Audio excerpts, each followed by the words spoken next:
আজকে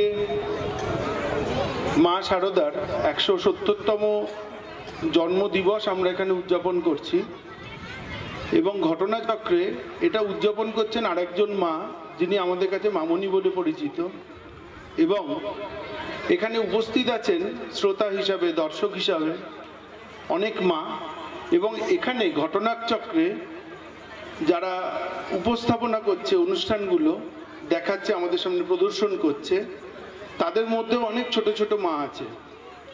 তো যাই হোক, আমি এত মাতৃবন্দনা করার মানে এই নয় যে আমি বাকি যারা পুরুষ যারা এখানে আছে তাদেরকে ছোট করলাম, তারাও আছেন, কিন্তু আমাদের সমাজ তো পুরুষতান্ত্রিক। তো এই পুরুষতান্ত্রিক সমাজে মাঝে মাঝে মাতৃবন্দনাটা করা দরকার বলে আমার মনে হয়। আজকে বোধহয় সেই রকম একটা দিন।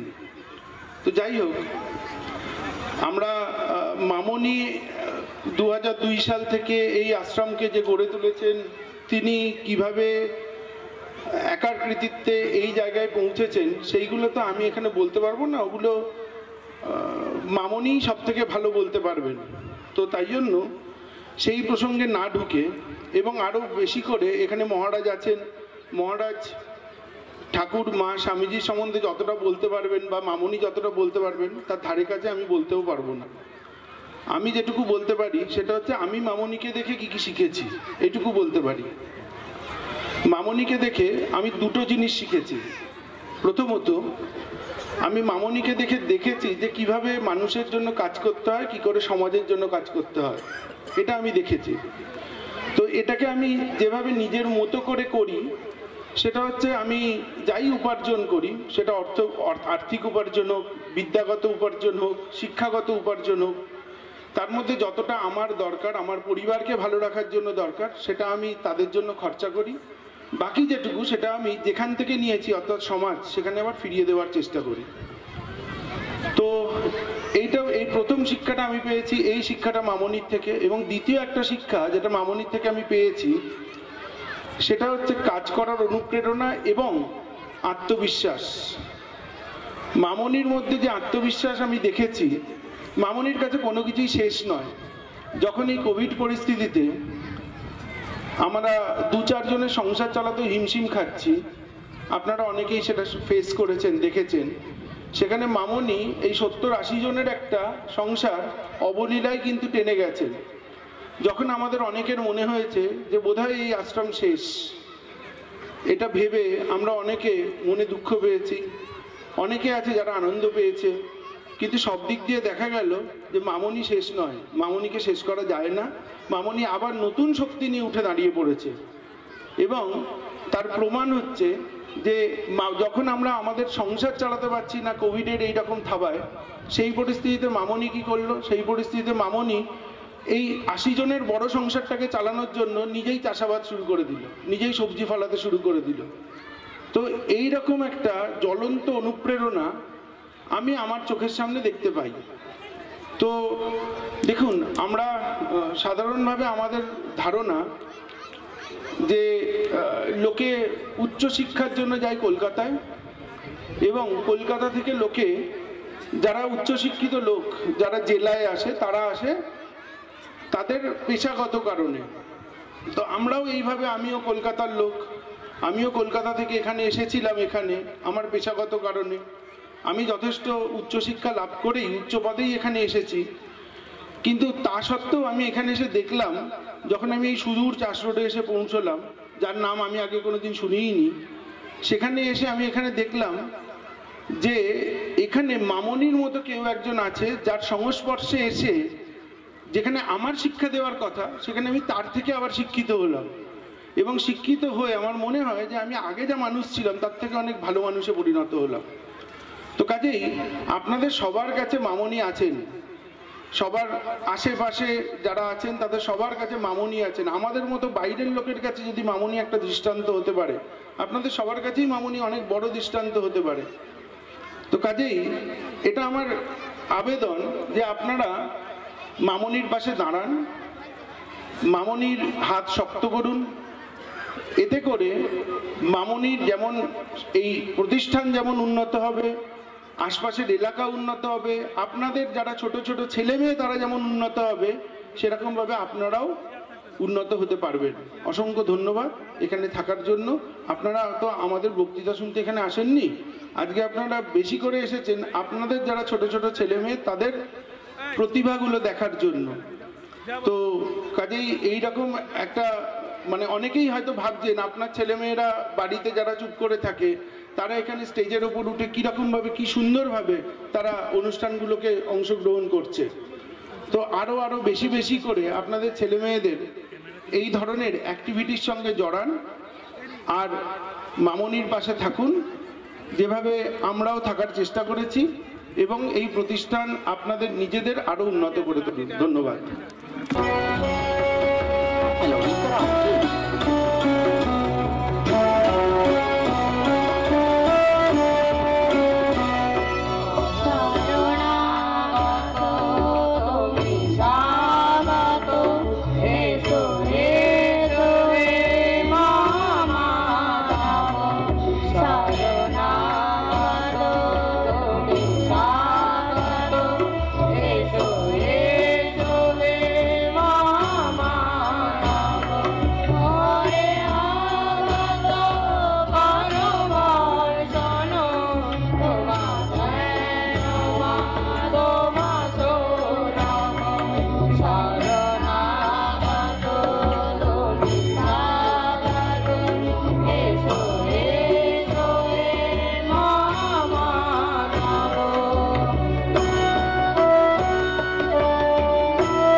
অনুষ্ঠান উপভোগ করছিলাম,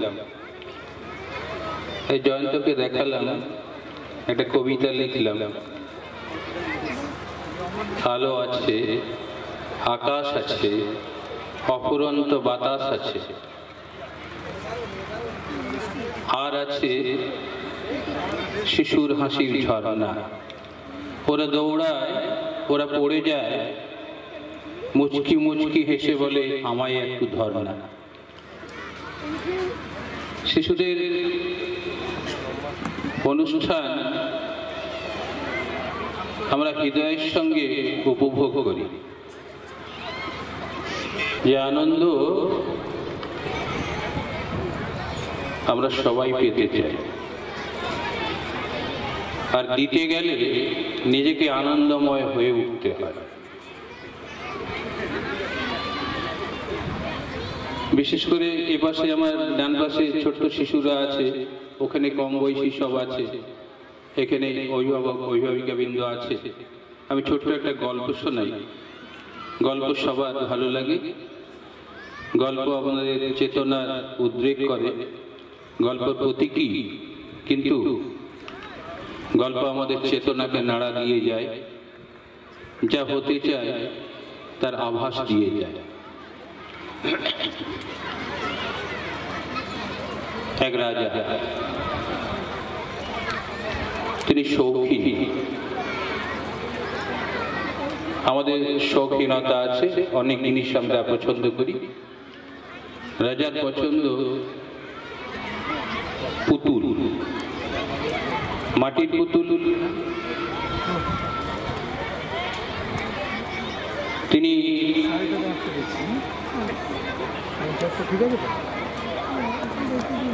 তিনটি পুতুলকে অতি যত্নে আগলে রেখেছেন। সে পুতুলগুলি মাটির পুতুল, অতুলনীয়। শিল্পী সৃষ্টি করেছে, রূপ দিয়েছে, প্রাণ দিয়েছে, এই মনে হয় জ্যান্ত। কিন্তু এই পুতুলের পরিচর্যা করবে কে? রাজা তো আর সব সময় দিতে পারবেন না।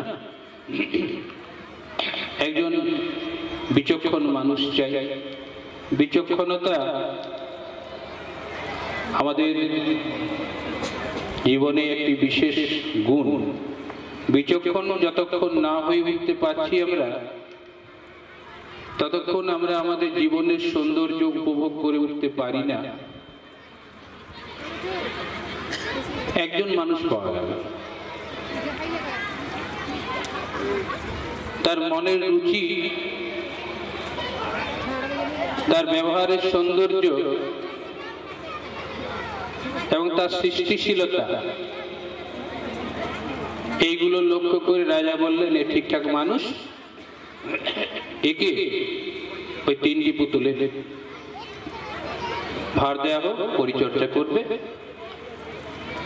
সুন্দরভাবে পরিচর্যা করে, পুতুলগুলির প্রতি ধ্যান তার সজাগ, ময়লা বসতে দেয় না, ধুলো ঝাড়ে, আগলে আগলে রাখে। মাটির পুতুল তো মাটির পুতুলই। একদিন হঠাৎ একটি পুতুল তার হাত থেকে পড়ে গেল, ভেঙে চৌচির হয়ে গেল। রাজার মেজাজ, জমিদারের মেজাজ বলার অপেক্ষা রাখে না। রাজা বললেন, মৃত্যুদণ্ড দাও। যখন এই মানুষটি শুনলো তাকে মৃত্যুদণ্ড দেওয়া হয়েছে, সে দৌড়াতে শুরু করলো। সবাই ভাবলো প্রাণের ভয়ে দৌড়াচ্ছে, কিন্তু সে কি করলো, আরো যে দুটো পুতুল ছিল সেগুলোকে ভেঙে চৌচির করে দিয়ে ফিরে এলো, মাথাটা নিচু করে দাঁড়িয়ে থাকলো। রাজা অবাক হয়ে গেল, তোমাকে একটা পুতুল ভাঙাতে মৃত্যুদণ্ড দিলাম, তৎসত্ত্বেও তুমি আরো দুটো পুতুল ভেঙে দিলে। রাজা, একটা পুতুল ভাঙার ফলে একটি প্রাণ নষ্ট হচ্ছে, এ তো মাটির পুতুল, এ তো অমরত্ব নিয়ে আসেনি, এ তো চিরকাল বাঁচবে না, আমরাও বাঁচবো না চিরকাল, যদিও আমরা কীর্তির মধ্য দিয়ে বাঁচি, আমাদের কর্মের মধ্য দিয়ে আমরা বাঁচি।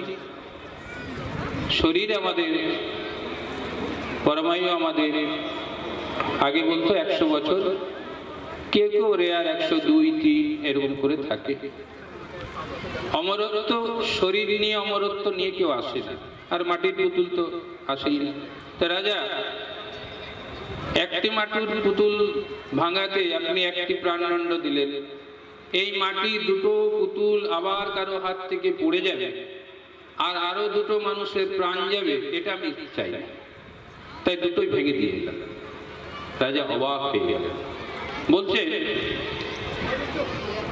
তুমি এই শিক্ষা কোথা থেকে শিখলে?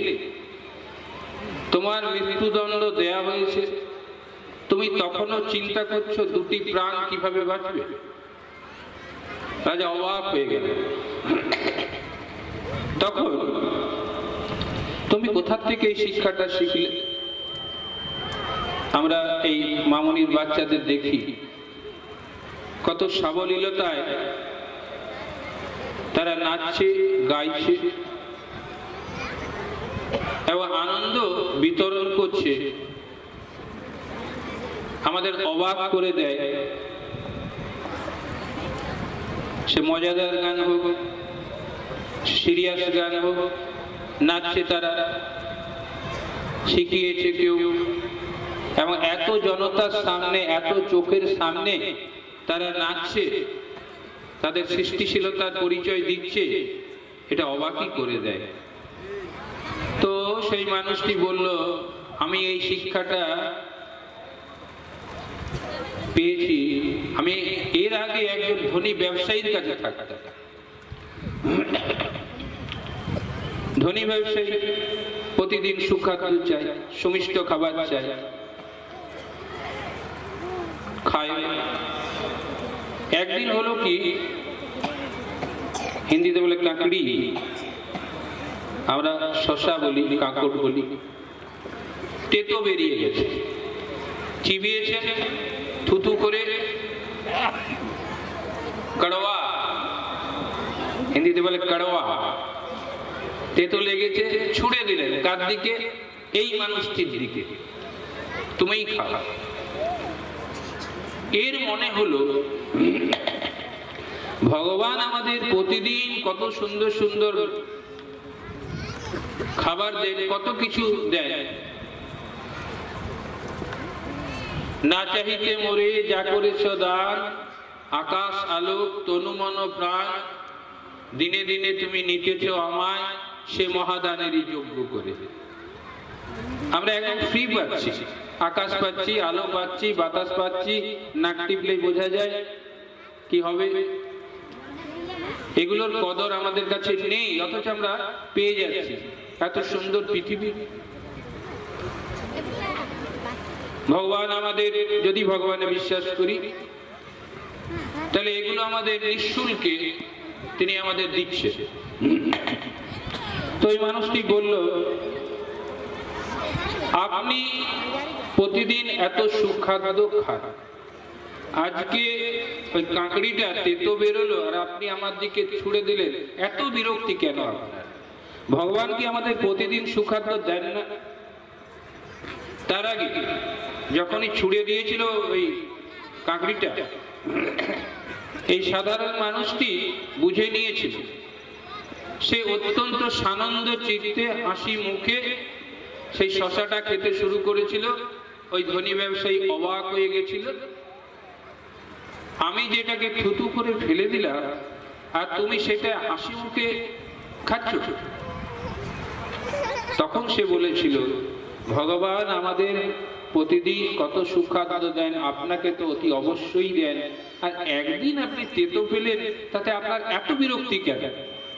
ওই ধনী ব্যবসায়ী বললেন, আমি শিক্ষা পেলাম। এই যে আমাদের জয়ন্ত কত গুণী ছেলে, ইঞ্জিনিয়ার, কিন্তু কি সুন্দর ভাবে বলছে যে মামনির কাছেও কি শিখেছে। আমাদের প্রত্যেকেরই শেখার আছে। আমাদের ভগবান শ্রীরামকৃষ্ণদেব বলতেন, যতদিন আমরা বাঁচব ততদিন আমরা শিখব।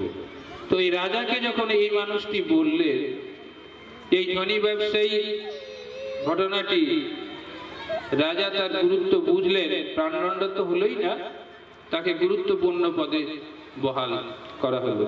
এই কতক্ষণ বলতে হবে?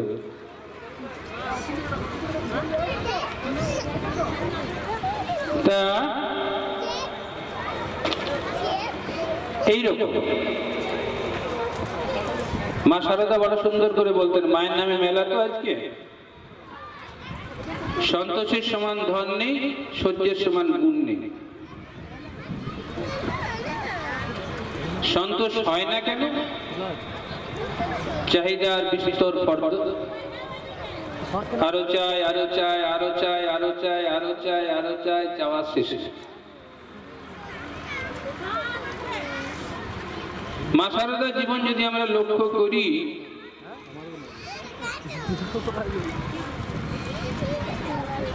ছোট্ট একটি ছেলে পরবর্তীকালে সন্ন্যাসী, মায়েরই সাক্ষাৎ শিষ্য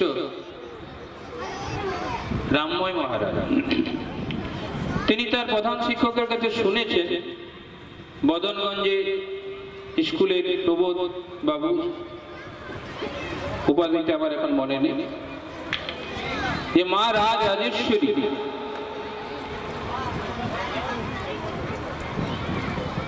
রাজরাজেশ্বরী মানে সিংহাসনে বসে থাকবে, এপাশে ওপাশে চামচ দুলাবে। এলেন ছোট ছেলে,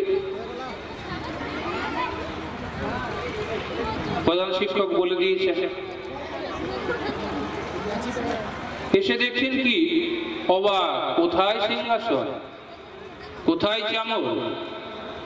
মা কি করছেন? গ্রাম বাংলার মায়েদের মতন ওই যে গোবর আর মাটি দিয়ে নিকোনো বলে না, সেই কাজটা করছে। আর রামময় মহারাজ ছোট ছেলে অবাক হয়ে গেলেন, কোথায় শুনে এলাম মা রাজরাজেশ্বরী, আর এ দেখি মা বলছে, বাবা তোমাকে প্রবোধ পাঠিয়েছে, দাঁড়া হাতটা ধুয়ে আস। হাত ধুয়ে এলেন, তার চিবুকটা ছুলেন। পরবর্তীকালে রামময় মহারাজ বলছে যে তিনি যখন আমার চিবুকটা ছুলেন, চিবুক মানে তো এইটা, আমার হৃদয়টা আনন্দে ভরপুর হয়ে উঠল। যিনি আনন্দ দিতে পারে তিনি আমাদের কাছে অত্যন্ত গ্রহণীয়। যার উপস্থিতি আমাদের আনন্দের কারণ হয়ে ওঠে। একটা মানুষ দেখি, সাধারণ মানুষ, সহজ সরল, মুখের ভাবটার মধ্যে খুব পবিত্রতা আছে। আমরা বলি এই জটিল জগতে এইরকম সহজ সরল মানুষ কোথা থেকে আসে, কিভাবে হয়? এই দেখুন কোভিডের নিয়ে দেখালো, বাচ্চারা বিষম পরিস্থিতি ছিল প্রথম যখন কোভিড এলো, ফার্স্ট এসে দিনগুলো পেরিয়ে গেল, কিন্তু দাগ কেটে গেল। আর এই জটিল পরিস্থিতির মধ্যে যে আনন্দময় তার মধ্যে কাটালো, সে জীবনের শিক্ষা নিয়ে নিল। আমাদের জীবন আমাদের অনেক কিছু শেখা। সব সময় সুখ পাবো না। সুখ নিতে গেলে দুঃখ আসবে, স্বাভাবিক। আর সুখ নিলে মুখটা হাসিতে ভরপুর হবে, আর দুঃখ হলে মুখটা পেঁচার মতন হয়ে যাবে, সেটা চলবে না। এই শিক্ষাই শিখতে হবে। মা শারদা বলছে দুঃখটা হলো ভগবানের দয়ার দান, আর আমরা দুঃখটাকে পরিহার করি। আমরা এড়াতে চাই, আমরা জড়াতে চাই না। আর যেখানে জড়ানোর কথা নয় সেখানে জড়িয়ে যাই। তাহলে জীবন আমাদের এই শেখাচ্ছে, সবকিছু নিজের জীবন দিয়ে যে আমরা শিখবো তা কিন্তু নয়, অপরের জীবন থেকেও আমরা শিক্ষা লাভ করতে পারি। এই মানুষটা এত দুঃখ আছে, এত কষ্ট আছে, এত ব্যথা আছে, এত বেদনা আছে, তবু হাসি মুখ। হাউ স্ট্রেট, কি করে হাসে? এত কষ্ট, এত ব্যথা, এত বেদনা তার হৃদয়কে নিংড়ে নিচ্ছে, কিন্তু সে হাসছে। তাহলে সে জীবনমুখী শিক্ষা শিখেছে। জীবনমুখী গান হয়, জীবনমুখী সে শিক্ষা শিখেছে, যে শিক্ষা বলছে তুমি যদি পরার্থে জীবন যাপন করো তাহলে তুমি চিরকালের জন্য আনন্দ কিনে নিলে। আমি আমার ভাইয়ের মুখে যখন হাসি দেখি, আমি আমার মায়ের মুখে যখন হাসি দেখি, আমি আমার বাবার মুখে যখন হাসি দেখি, তখন আমার হৃদয়টা আনন্দে ভরপুর হয়ে যায়।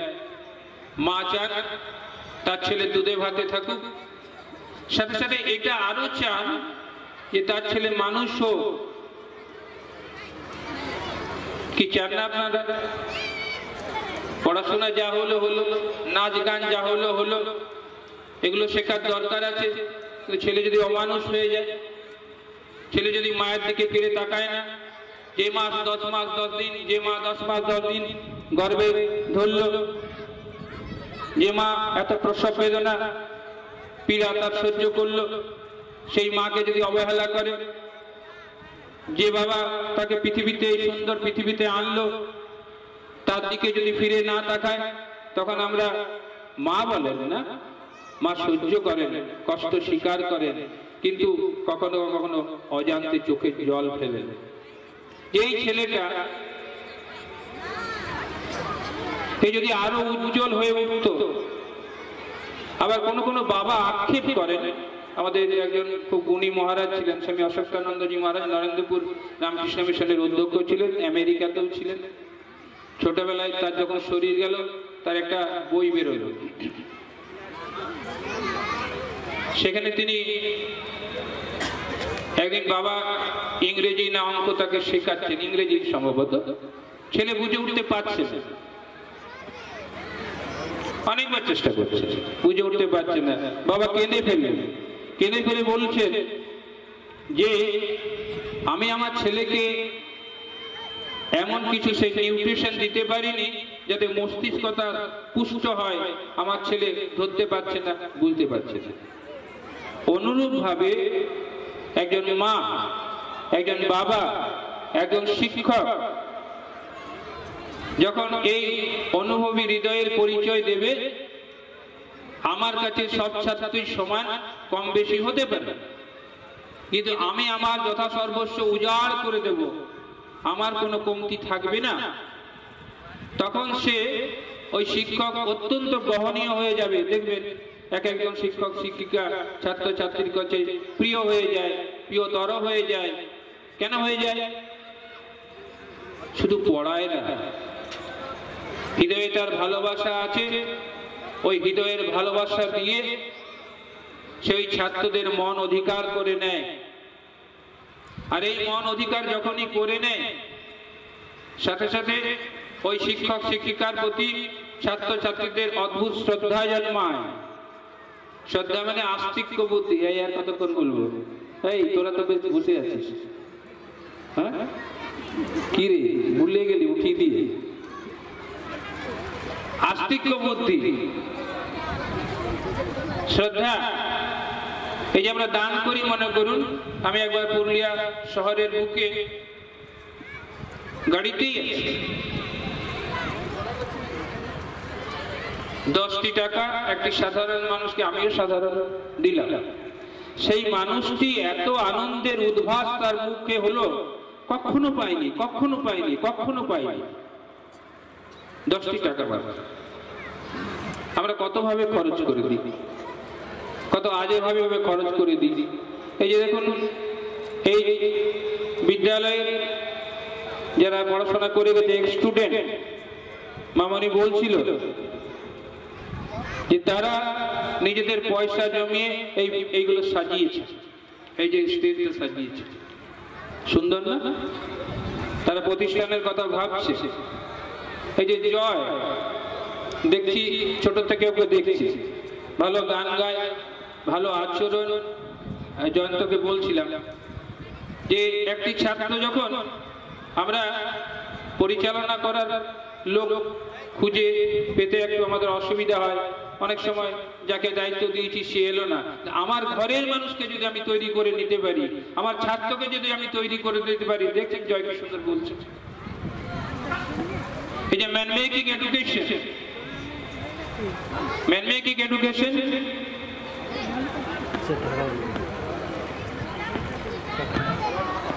এই যে